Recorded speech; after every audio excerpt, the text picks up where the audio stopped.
World Championship Wrestling, to their credit, knew how to create shocking moments. Lex Luger turning up on the very first Nitro, the debuts of Scott Hall and Kevin Nash, the reveal of Hulk Hogan as the NWO's third man, etc, etc, etc. All genuinely surprising, legendary moments orchestrated by the WCW Brain Trust. Sometimes, however, WCW talent shocked even the powers that be by going off script and into business for themselves, while at other times simple lapses in concentration resulted in ad-libbed moments of infamy. I'm Adam Pacitti from Cultaholic Wrestling, and these are 10 shocking unscripted WCW moments. Join us where the big boys play. But before we start, this video is sponsored by NordVPN. We at Cultaholic truly believe that Nord is the best service of its kind. It's super easy to use, connect with one click, or enable auto-connect for zero-click connection, giving you the fastest possible speeds out there. The speed tests prove it. But Adam, why do I need NordVPN? I hear ya. Well, you can purchase subscriptions to video-on-demand services, websites. You can even get cheaper flight bookings by setting your virtual location to somewhere else in the world and saving heaps of cash. You will soon see that Nord pays for itself. But it doesn't stop there. Nord is a one-stop shop for all of your cybersecurity needs, protecting up to 6 of your devices from viruses, malware, hackers, personal data theft, intrusive ads, and so much more. I genuinely use Nord and I couldn't be happier with it.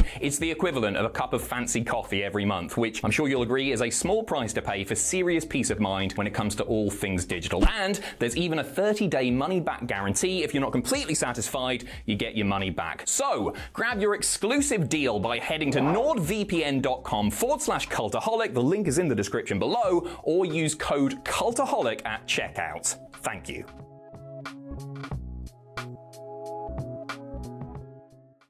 Number 10. Randy Savage slaps Torrie Wilson. One of the key traits that defined Randy Savage during his long and illustrious career was intensity.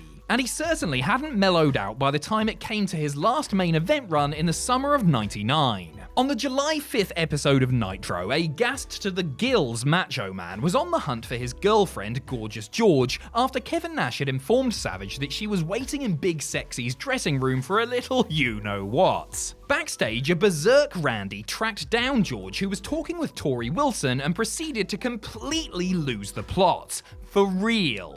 When Torrie, who was new to the business at the time, began laughing at Savage's ranting and raving ways, Randy slapped her across the face before ragdolling George out of the room. It was an uncomfortable scene, especially for the members of Turner Broadcasting who were in attendance since the show was taking place in WCW's home base of Atlanta. Turner's Standards and Practices Department subsequently demanded that Savage be removed from television, and he and George were banned from appearing on the next edition of Thunder. Number 9. Booker T wins the TV title. Title changes are typically planned out carefully in advance, or at least they should be. Obviously, plans change and things happen to alter the course, but as a general rule, a championship will only change hands when the script calls for it. That wasn't the case at Super Brawl 1998, when Rick Martel dropped the television title to Booker T. Martel, who had been enjoying a career renaissance since joining WCW not long before, was supposed to retain the gold when he suffered a devastating injury catching his foot on the ropes while taking a hip toss. He still worked on it for 5 extra minutes but knew the damage was bad, and so the decision was made for Booker to win the match instead.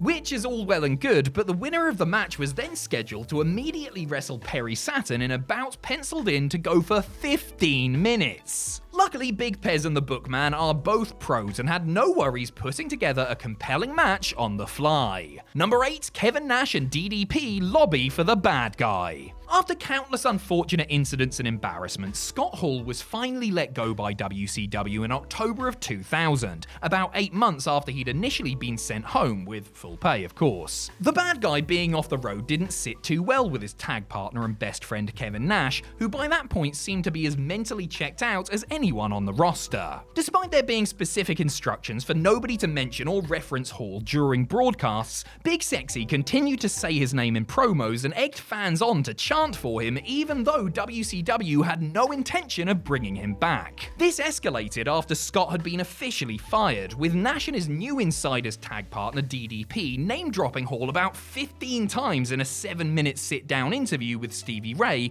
which aired on the December 6, 2000 episode of Thunder and is strangely omitted from the WWE Network version of the show. Even though it was pre-recorded, WCW aired it anyway because WCW, while being none too happy with the references, which they had to mute. Neither Nash nor DDP were reprimanded for the breach because the inmates were well and truly running the asylum by this point. Number 7, Bobby Heenan drops an F-bomb. Brian Pillman's loose cannon persona expertly blurred the lines between fantasy and reality to the point that only a select few really knew what was going on, with many of Pillman's friends even unsure as to what was fact and what was fiction. One person who was not in on it was commentator Bobby Heenan, who became flustered and dropped an F-bomb due to Flying Brian's unscripted antics. The Brain was calling the action as Pillman met Eddie Guerrero at Clash of the Champions 32 when Brian took a powder and walked around ringside.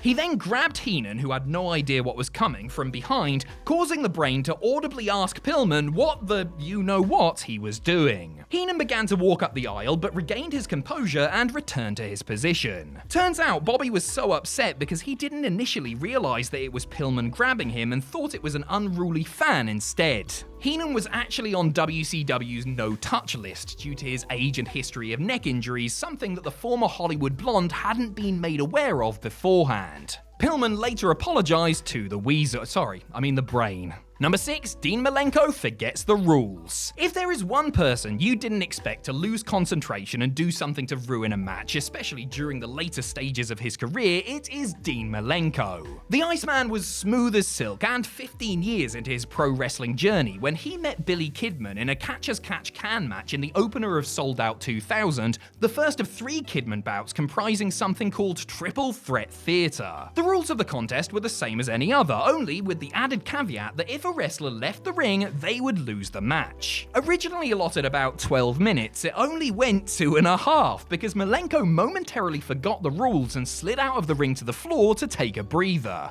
The referee had no choice but to call for the bell, leading to general confusion. There was speculation that Dean may have deliberately sabotaged the match since he wanted out of the company at the time, but the truth is it was just an unscripted screw-up. As it is, the match was the man of 1,000 holds last in WCW before jumping to WWE. Number 5, Scott Steiner shoots on Ric Flair. Scott Steiner sure was on one in WCW's dying days, wasn't he? Big Papa Pump was quite simply unmanageable back then, intimidating everyone in sight and doing whatever he wanted whenever he wanted to do it. His escapades often took place backstage, and I use escapades in the trying to forcibly remove DDP's eye sense, but sometimes they did happen in front of the camera. For example, the time he commandeered the microphone on the February 7th, 2000 episode of Nitro with the express purpose of burying Ric Flair and letting the world know what a terrible place WCW was to work. I mean, seriously, the big bad booty daddy just went off on the Nature Boy, basically blaming him for all of WCW's problems, ripping on him for his age and declining cosmetic appearance, accusing him of conspiring to get Steve Austin fired from the company years ago, and on and on and on. Since Steiner wasn't working a program with Flair and no match between the two was scheduled, this was just Scott shooting straight from the hip and venting.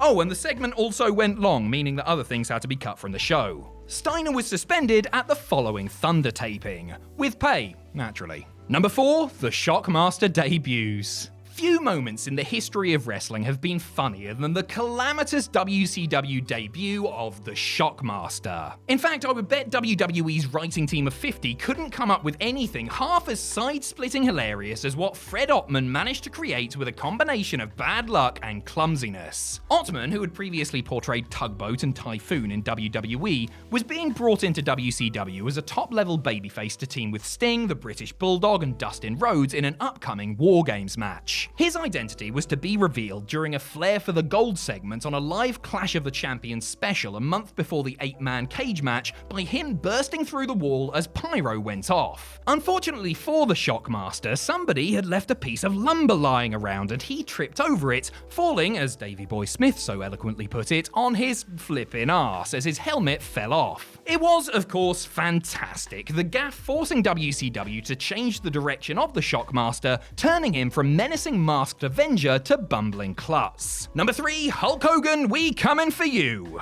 When the Shockmaster made his legendary debut, Booker T could be heard in the background asking, "Who is this mother effer?" as Ottman scrambled to save his blushes. It wasn't the first or last time that Booker would utter an unscripted comment on a WCW broadcast, though his audible slip at Spring Stampede 1997 would become far more notorious. Booker was cutting a promo alongside his brother and Harlem Heat tag partner Stevie Ray and sister Sherry Martel when he got a little bit too caught up in the moment and told Hulk Hogan that he was coming for him in a manner that he instantly regretted. You could see it all over Booker's face the moment he said what he said, and though there were no major consequences for it, Booker reflected years later that he felt disappointed in the main because he knew that young children looked up to him and didn't want them to think that using such language was acceptable. In truth, I doubt the Hulkster himself minded since he's well, actually, let's not go there just this one time.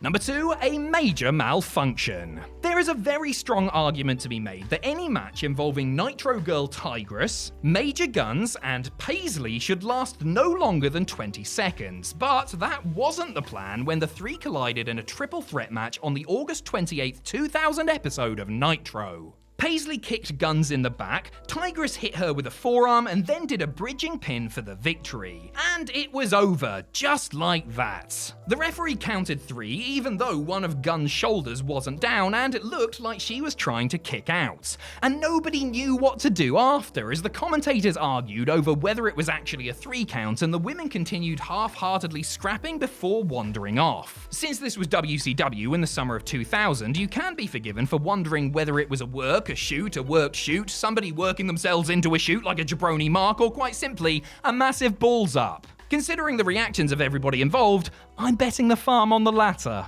Number 1, horsing around. And we wrap things up with yet more insanity from the year 2000, with one of the more memorable scenes from WCW's Hardcore division, which was always a pale imitation of WWE's if we're honest. Terry Funk was defending the Hardcore title against Chris Candido on the May 31st episode of Thunder when Funk put Candido onto the flatbed of a truck and drove him from the arena to some nearby stables. The two proceeded to brawl amongst the hay and water and, yes, manure before making their way into one of the stables itself. After the Funker nailed a pile driver, the horse, likely scared out of its bloody mind, kicked backwards at the wrestlers in what was obviously an unplanned moment. Unless they did call the spot to the horse beforehand, I don't know, I wasn't there when they were laying the match out. In all seriousness, the animal probably would have finished Funk or Candido, or both, off, had Terry not had the foresight to ask the guy running the stable to ace the animal, aka give it a tranquilizer, ahead of time. Still though, if that stallion had bucked 10 inches higher, we may very well have witnessed the first pro wrestling decapitation.